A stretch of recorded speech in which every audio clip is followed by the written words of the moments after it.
Welcome to Preconceived Youth. This is our team. I'm Anjali and I manage our Facebook account. I'm Jessica and I'm the editor. I'm Taylor and I manage the Twitter account. I'm Dali and I manage our Instagram. I'm Sanjay and I manage the SEO. I'm Destiny and I manage the channel. My name's Lily and I'm in charge of content creation. So really the whole purpose of this channel and what we hope to share with you guys is just our walks with Christ and how we see God's purpose playing out in our lives. I pray that these videos and this whole story would just help you guys get through high school, get through college, and to really have God's purpose be a walk in your life every single day. On this week's episode of Preconceived Youth, we will be talking about the difficult decision of choosing a college. We're going to be talking about a variety of different things such as the size of the college or really what the area is and how those things can affect your decision. Alright, so Andre, I know that you're only in 11th grade, so you're not quite in that whole admissions process yet, but what have you been doing to get ready for that whole college admissions process? Well, all throughout high school, I've been working on keeping my grades up so that when I actually get to college, I have the grades to get into the schools that I'd like to go to. And then my SATs are also next month. And so I've been studying and preparing for those to get as high a score as possible so that I can get admitted to the schools that I want and maybe even get some scholarship money for it too. Yeah, that's really great. So how has the stress been about all that, keeping your grades up, studying for the SATs, what have you been doing to kind of keep that down to a minimum? Honestly, it has been pretty stressful over the past few months, especially since the SATs are coming up. And I've just been working on making time to relax also in addition to that, because it's good to have, obviously you need to work, but you need some time to rest as well. And so I've been working on trying to balance the two a little bit so that way I'm not overworking myself to the point where I won't be able to do anymore. Alright, so Jess, you're right in there in that admissions process right now, 12th grade senior. So how's that been going for you, and what is the biggest factor that you really have been thinking about while you're getting ready to go to college? Personally, I've been thinking about the affordability of a college. You gotta be able to afford the education that you want, and you don't want to overexert yourself and put yourself in debt. Yeah, you don't want to be in student loans for the rest of your life. Right. Hey guys, welcome back to Preconceived Youth. So today we're at school and I have my two friends, Maya and Helena. They're seniors just like me, and I'm going to ask them a couple questions. So, Helena, how was the college application process for you? It was definitely difficult. It was more difficult than I thought it was going to be because writing the essay wasn't that hard part.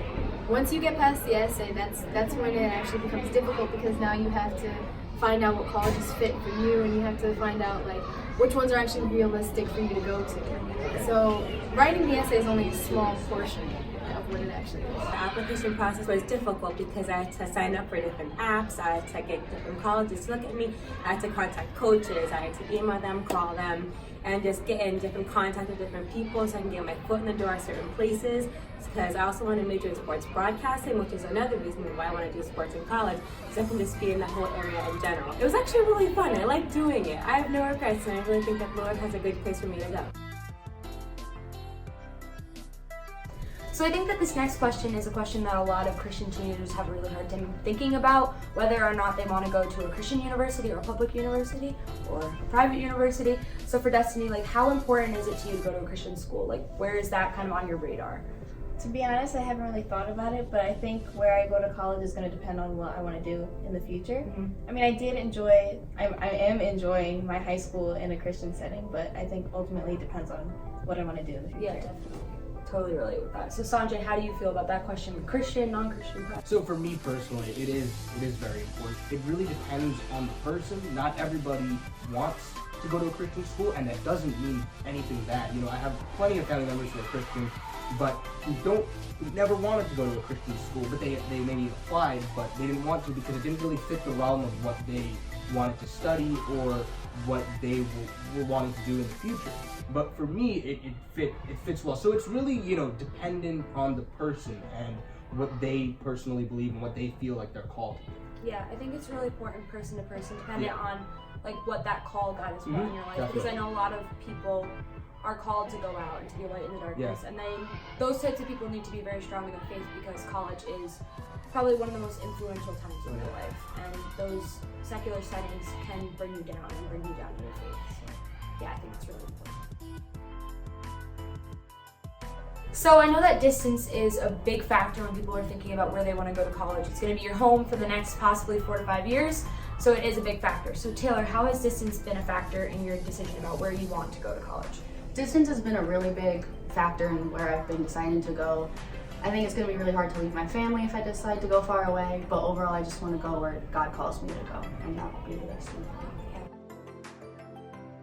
So I think rejection is another really big part of the whole college process. It's a thing that happens to a lot of kids, and I think that it can really bring them down and make them really bad about themselves and about their whole college admissions process. I know that personally I was rejected from one of my top schools, Eastern University, and I think that when that letter came, it was a big discouragement, and I was very upset, and I did cry. So don't be discouraged if you're out there and you're upset and you cry about it too, but you just really need to know that if you don't get accepted somewhere, it's not where you're supposed to be. God has a purpose and a plan for where you're supposed to go. And if that's the school where you're supposed to be, you're gonna get there somehow, even if you got rejected. So Dahlia, do you have anything to say about rejection?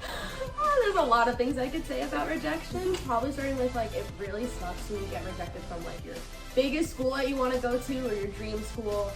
And I just realized that sometimes it means that it's just not where you're supposed to be. And there's going to be a better place with better people and better opportunities for you somewhere else.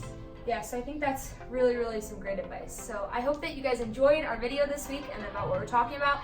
Don't forget to head over next week. We're going to upload a new video on a new topic, and I hope you guys really just enjoy this series. Don't forget to hit the like button. Subscribe.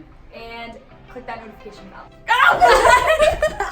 Oh my God! Lily! Hi, I'm Jessica, and I do art. We're clapping for how great this is gonna be. Why are you making that face on No, I'm just like trying to engage that conversation, you know? Just like. We're trying to film here. What's up, guys? I'm Son.